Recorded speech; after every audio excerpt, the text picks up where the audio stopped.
हाय नमस्कार, स्वागत आहे तुमचं माझ्या चॅनलमध्ये. तर आम्ही आज गेलो गावाला आणि गावाला आमची जत्रा असल्यामुळे आम्ही सहकुटुंब सहपरिवार चाललेलो आहोत. दरवर्षी चैत्र महिन्यात भैरोबाची यात्रा असते आणि त्यानिमित्ताने आम्ही जातो आणि त्यानंतर मी माझ्या माहेरी जाते आणि खूप आम्ही मज्जा मस्ती करतो. खूप छान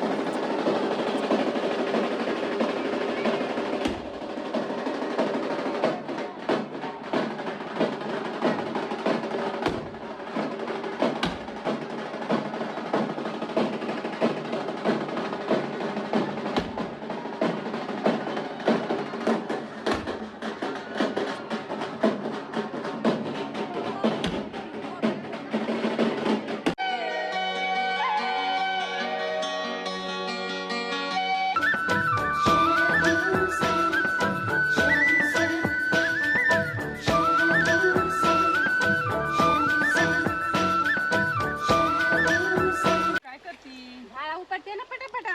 भाऊज यायच्या आधी घेऊ काढून. सगळ्याच घेते काय मग? सगळ्याच घेते, आपल्याच बापाचा आहे. घे मग जाऊ दे.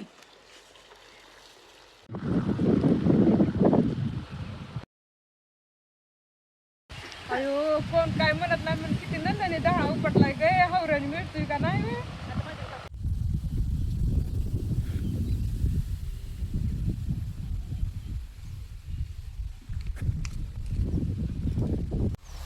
दिदे काय करते ग तू तिकडं?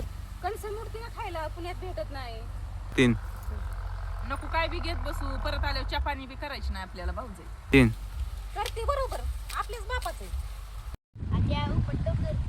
आत्या म्हणून काय उचलून देत नाही, उपटतो. अयो आत्या काय करा आलेली. अयो डबल ही उपटत बसली. मम्मी ना आत्या आताच खवळून गेलेली. बाया उपटलाय किती वेळ.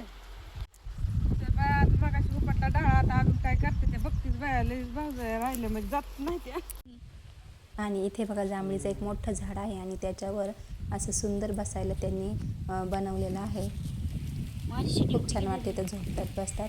हे जांभळीचं झाड कापून त्यांनी असं झोपायसारखं खूप छान बनवलेलं आहे आणि ही सगळी मुलं बसतात आणि झोपतात. बघा किती छान वाटतं.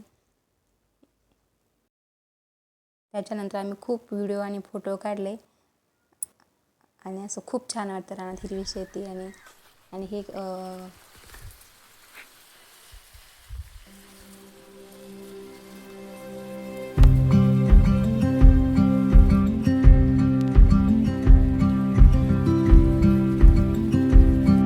सकाळचं वातावरण असल्यामुळे ऊन छान पडलं आणि हिरवा रंग अगदी खुलून दिसतो.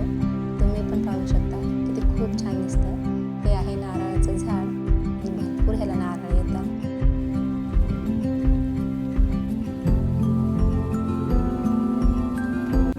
वर्षातून एकदा जातो पण छान वाटतं. काही काम नसतं, काय नसतं. जॉब नाही जायचं, ऑफिसला नाही जायचं, मस्त उठायचं, ऐकत खायचं, रानात फिरायचं.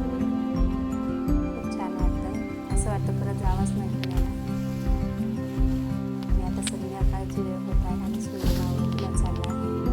तरी पण आम्ही दिवसभर गावात फिरत होतो. मस्त वाटतं, छान. बघा आता इथं केळीची रोपं लावायची आहे. त्याच्यामध्ये केळी आणि ह्या माझं बसवत आहे.